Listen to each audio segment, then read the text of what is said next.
মাওলানা জুবায়ের সাহেবের অনুসারীরা টঙ্গীর ইজতেমার ময়দানে 5 দিনের জোর করতে পেরেছে, কিন্তু মাওলানা সাদ সাহেবের অনুসারীদেরকে 5 দিনের জোর টঙ্গীর ময়দানে করতে অনুমতি দেওয়া হয়নি। আমরা লক্ষ্য করছি যে তবলিগ জামাতের বিভাজনের কারণে দাওয়াত ও তবলিগের বিশ্ব আমির মাওলানা সাদ সাহেবের অনুসারীরা চরম বৈষম্যের শিকার হচ্ছেন। এটি আমাদের জন্য গভীর উদ্বেগের বিষয়।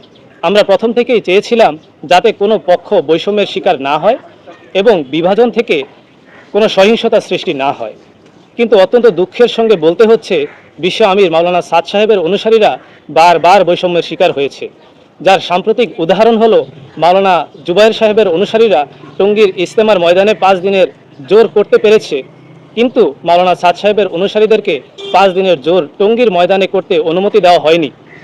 17 ডিসেম্বর সাদ সাহেবের অনুসারীরা ওই প্রোগ্রামের জন্য মাঠে প্রবেশ করেছিল।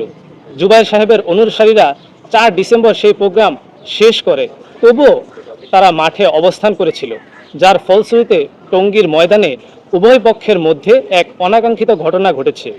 সাম্প্রতিক ঘটনাগুলো বিভেদ ও বৈষম্যের পরিণতি, যা অত্যন্ত দুঃখজনক।